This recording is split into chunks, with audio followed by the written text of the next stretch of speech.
বিয়ে হচ্ছে না চাকরির জন্য, মেয়ে রাজি আছে, আমিও রাজি, কিন্তু পরিবার বুঝে না, কি করব? এটা তো আমরা বলেছি, আপনার যখন আর্থিক সঙ্গতি নেই তখন শরীয়ত আপনাকে বিয়ে করতে বলে না, আপনাকে রোজা রাখতে বলে। কি রাখতে বলে? রোজা রাখলে, সিয়াম পালন করলে আত্মনিয়ন্ত্রণ করবেন আপনি, সেটা বলেছে। আপনি পরিবারের দোষ দিচ্ছেন কেন? আমরা ঢাল নাই, তরবারি নাই, নিধিরাম সর্দার। চাকরি নাই, টাকা নাই, রুজি নাই, ইনকাম নাই, আপনি বিয়ে করার জন্য পরিবারের চাপ দিচ্ছেন, আবার দোষ দিচ্ছেন পরিবার রাজি না। পরিবার কি দেখে রাজি হবে? নিজে বাপের হোটেলে খান, আবার আরেকজন বাপের হোটেলে খাওয়াবেন? এটা তো উচিত না।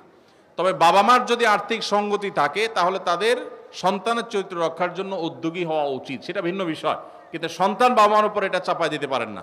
এই জন্য উপার্জন করা শুরু করেন। মুশকিল হলো বেশিরভাগ বাবা মা মনে করেন পায়ের উপর দাঁড়ানো মানে লাখ লাখ টাকার মালিক হওয়া।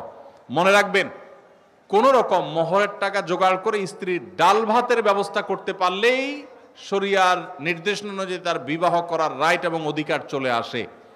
বাবা মা কোনো খোঁড়া অজুহাতে তার বিবাহ বিলম্ব করার ইখতিয়ার তাদের নাই। আল্লাহ তাআলা আমাদের মুরব্বীদেরকে আবারও দোয়া করে হেদায়েত নসিব করুন।